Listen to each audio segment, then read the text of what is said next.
আবারও রাষ্ট্রপতি শাহাবুদ্দিন চুপ্পুর পদত্যাগের খবর শিরোনাম হওয়া শুরু হয়েছে সামাজিক যোগাযোগ মাধ্যমে কিংবা নানা আড্ডায়, যেটা কদিন থেকে একটা কানাঘুষার মতো ছিল যে রাষ্ট্রপতি কি পদত্যাগ করতে পারেন, রাষ্ট্রপতি কি খুব শিগগিরই সরে যাচ্ছেন কিনা। সেই ঘটনাটি এই যে সকল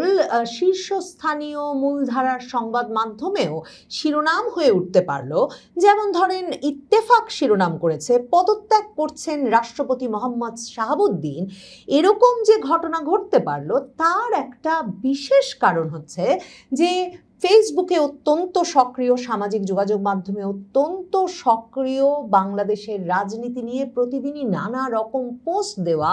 আল জাজিরার সাংবাদিক জুলকারনাইন সায়ের ফেসবুকে একটা পোস্ট দিয়ে বলেছেন যে রাষ্ট্রপতি শাহাবুদ্দিন খুব শিগগিরই 2-3 দিনের মধ্যে শারীরিক অসুস্থতার কারণ দেখিয়ে পদত্যাগ করতে পারেন এবং তিনি বলেছেন যে আগামী কয়েকদিনের মধ্যেই স্বাস্থ্যগত কারণ দেখিয়ে শুধুমাত্র যে রাষ্ট্রপতি শাহাবুদ্দিন পদত্যাগ করবেন তাই নয়,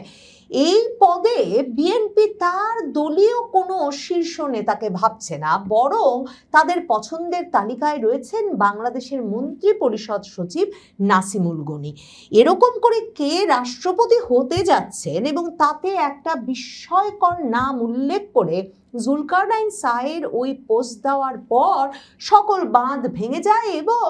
মূলধারার সংবাদ মাধ্যমগুলো সেই সংবাদটিকে ধরেই শিরোনাম করা শুরু করে রাষ্ট্রপতি শাহাবুদ্দিন পদত্যাগ করছেন। এখন রাষ্ট্রপতি শাহাবুদ্দিন চুপ্পুর পদত্যাগের বিষয়টা সেই 2024-এর আগস্টে শেখ হাসিনার পতনের পর থেকে এত আলোচিত হয়েছে যে তিনি সত্যি পদত্যাগ না করা পর্যন্ত বা তাকে সরিয়ে যদি বিএনপি সরকার, তারেক রহমান সরকার তার মেয়াদ শেষের আগেই না দিয়ে দেন, মানে যেদিন ঘটনাটা ঘটবে তার আগ পর্যন্ত নিশ্চিত করে বলা অসম্ভব যে রাষ্ট্রপতি শাহাবুদ্দিন সত্যি সরে যাচ্ছেন। কিন্তু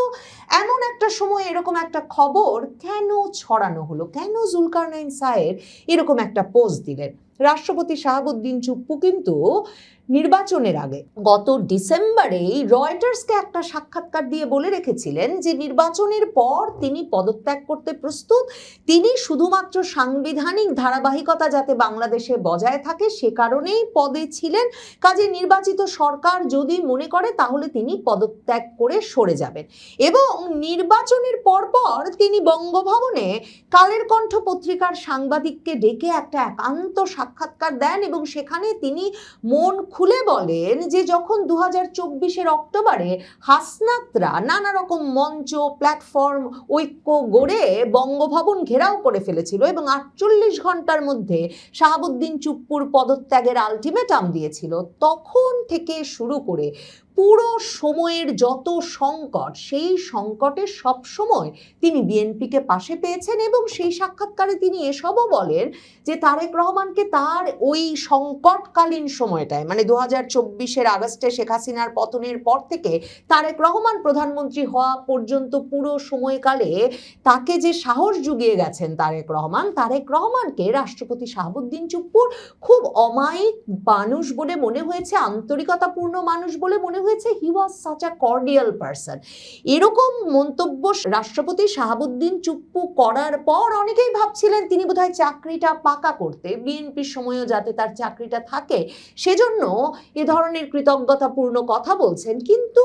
তারেক রহমান প্রধানমন্ত্রী পদে অধিষ্ঠিত হওয়ার পর রাষ্ট্রপতি শাহাবুদ্দিন চুপ্পুকে ভীষণ আন্তরিকতা দেখান প্রকাশ্যে, সংবাদ মাধ্যমের সামনে, ক্যামেরার সামনে। একেবারে শপথ গ্রহণের দিনটা থেকে শুরু করে ঈদের দিন, রোজার ঈদের দিন তিনি পাশাপাশি বসেন। রাষ্ট্রপতি শাহাবুদ্দিন চুপ্পুর, বেচারা শাহাবুদ্দিন চুপ্পুকে তো ইউনুস আমলে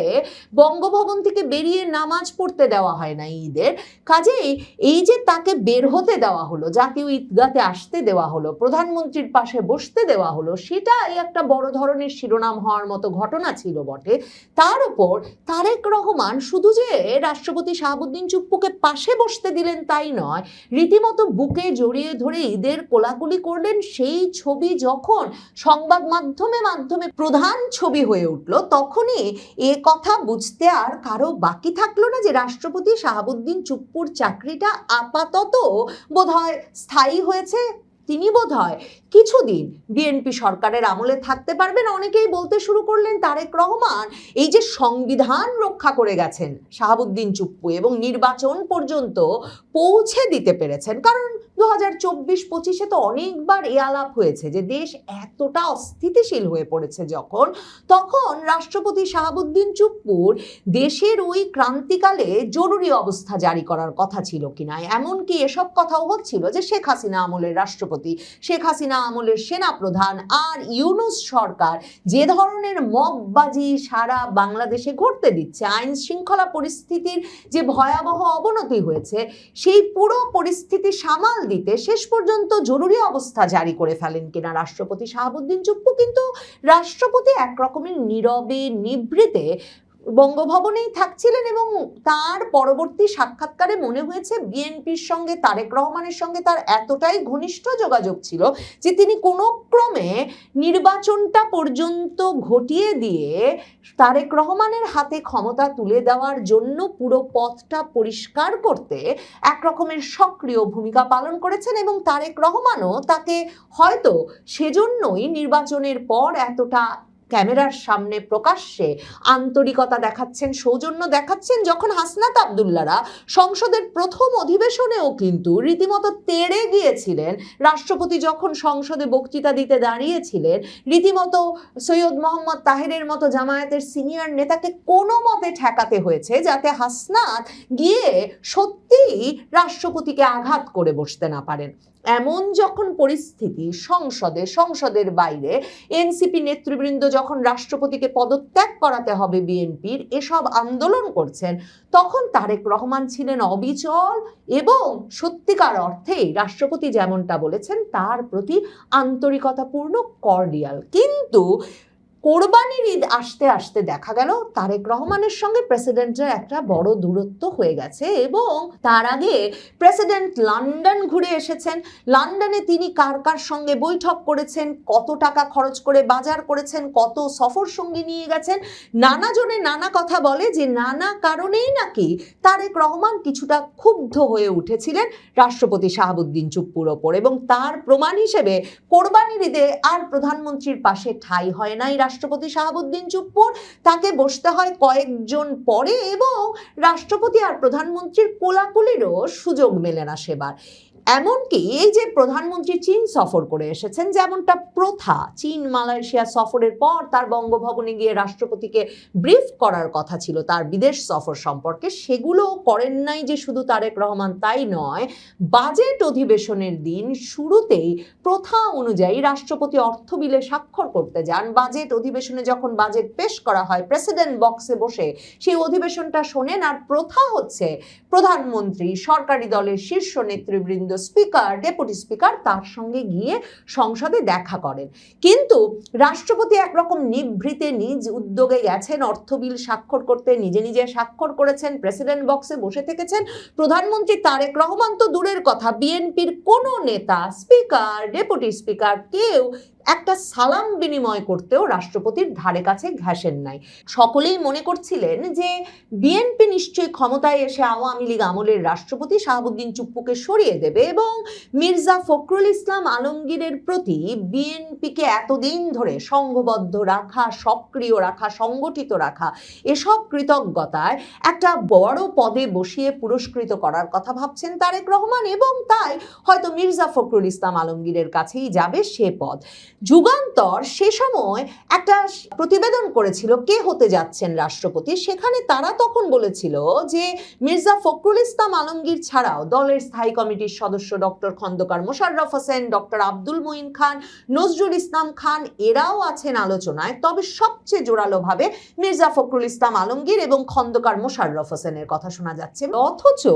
এখন হঠাৎ করে এমন একটা নাম সামনে চলে এলো, মন্ত্রী পরিষদ সচিব নাসিমুল গনি, যিনি বিএনপি আমল আসবার পরে যে সরকারের সবচেয়ে সবচেয়ে উচ্চতম কর্মকর্তার পদটিতে দায়িত্ব পেয়েছেন, সেটাও অনেককে বিস্মিত করেছিল। নাসিমুল গনি শেখ হাসিনার আমলে 2009 সাল থেকে 13 সাল পর্যন্ত ওএসডি ছিলেন এবং 2013 সালে তাকে 4 বছর ওএসডি থাকার পর অবসরে পাঠানো হয়েছিল। 2024 সালে ইউনূস সরকার আসবার পরেই তাকে ফিরিয়ে এনে সিনিয়র সচিব পদে চুক্তিভিত্তিক নিয়োগ দিয়ে প্রথমে রাষ্ট্রপতির কার্যালয়ে নিয়োগ দেওয়া হয়েছিল, তারপর এনে তাকে স্বরাষ্ট্র সচিব করা হয় এবং স্বরাষ্ট্র সচিব তিনি হওয়ার পরেই ভারতের সংবাদ মাধ্যম, শীর্ষস্থানীয় সংবাদ মাধ্যমগুলো সয়লাভ হয়ে যায় এ খবরে যে নাসিমুল গনি হচ্ছেন সেই ব্যক্তি যিনি বাংলাদেশে হিজবুত তাহরিরের প্রতিষ্ঠাতা সদস্যদের একজন। এবং ইউনূস আমলে ওই সময়টা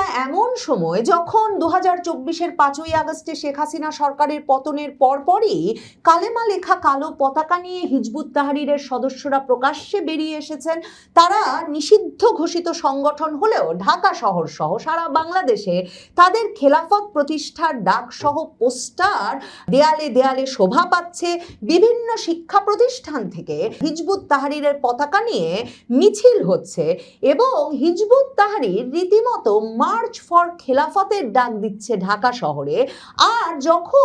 তখনকার মার্কিন জাতীয় গোয়েন্দা প্রধান তুলসি গ্যাবার্ড ভারতে বসে সংবাদ মাধ্যমকে বলছেন যে বাংলাদেশে একটা খেলাফত প্রতিষ্ঠার চেষ্টা চলছে এবং সেটা মার্কিন যুক্তরাষ্ট্রকে উদ্বিগ্ন করে। এহেন নাসিমুল গনিকে বিএনপির শীর্ষ নেতাদের বাদ দিয়ে মন্ত্রী পরিষদ সচিবের মতো ক্ষমতাধর পদ থেকে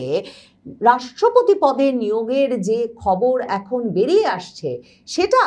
অনেকেই মনে করছেন হয়তোবা এক রকমের পরীক্ষা করে দেখা হচ্ছে যে নাসিমুল গনি যদি রাষ্ট্রপতি হন বা তার নাম প্রস্তাবিত হয় তাহলে ব্যাপারটা কেমন হয়, কিংবা নাসিমুল গনিকেও যে রাষ্ট্রপতি পদে নিয়োগ দেওয়া যেতে পারে এই প্রস্তাবটা হয়তো সবার সামনে কেউ একজন তুলে ধরতে চাইছেন। তবে নাসিমুল গনিকে মন্ত্রী পরিষদ সচিব পদ থেকে সরিয়ে দেওয়ার আর কোনো উপায় না দেখে এতটাই ক্ষমতাধর এই ব্যক্তি হয়ে উঠেছেন হয়তো স্বরাষ্ট্র সচিব পদে ইউনূসের আমলে থাকায়, যিনি হয়তো অনেক গোপন ঘটনার সাক্ষী, যিনি নির্বাচনটার সময় কি ঘটেছে, কেন ঘটেছে, কিংবা ডিসেম্বরে হাদির হত্যাকাণ্ডের পরে যে টালমাটাল পরিস্থিতি, প্রথম আলো, ডেইলি স্টার, ছায়ানটে আগুন, এবং এখন যে ইউনূস আমলের উপদেষ্টারা বেরিয়ে বলছেন যে সে সময় পরিস্থিতি অস্থিতিশীল করতে, নির্বাচন পিছিয়ে দিতে অন্তর্বর্তীকালীন সরকারের উপদেষ্টাদের ভেতরে গড়ে তোলা কিচেন ক্যাবিনেট সক্রিয় ভূমিকা পালন করেছেন। এসব বিষয়ে নানা রকম তথ্য আছে বলেই নাসিমুল গনিকে একটা গুরুত্বপূর্ণ রাষ্ট্রীয় পদে বসিয়ে রেখে মন্ত্রী পরিষদ সচিব পদ থেকে সরিয়ে দেওয়া গুরুত্বপূর্ণ কিনা সেটাই বা কে বলতে পারে। আরব বসন্তে নির্বাচিত সরকার তো বেশি দিন ক্ষমতায় থাকতে পারেনি। এই নির্বাচিত সরকার, তারেক রহমান সরকারের পরিস্থিতি টালমাটাল করতে রাষ্ট্রপতি পদে তারেক রহমানের সঙ্গে সম্পর্কহীন, বরং অন্য ক্ষমতার উৎসের সাথে অত্যন্ত গুরুত্বপূর্ণ ঘনিষ্ঠ যোগাযোগ আছে এমন কোনো ব্যক্তির রাষ্ট্রপতি পদে থাকা গুরুত্বপূর্ণ হয়ে উঠবে কিনা আগামী কয়েক সপ্তাহ বা মাসে, সেটাই বা কে বলতে পারে। এমনকি শাহাবুদ্দিন চুপ্পুর যা করবার কথা ছিল তিনি করেননি বলে অনেকে মনে করেন জরুরি অবস্থা জারি। এমন একটা পরিস্থিতি তৈরি করতেও যে রাষ্ট্রপতি শাহাবুদ্দিন চুপ্পু কোনো কাজে আসবেন না, সেটাও তো সব তরফের কাছেই পরিষ্কার। ইউনূস রাষ্ট্রপতি হতে ভীষণ আগ্রহী ছিলেন, তবে ইউনূস এ দফায় হতে না পারলেও যে আন্তর্জাতিক খ্যাতিসম্পন্ন কাউকে রাষ্ট্রপতি করবার চাপ সরকারের ওপর আছে সে খবরও বিভিন্ন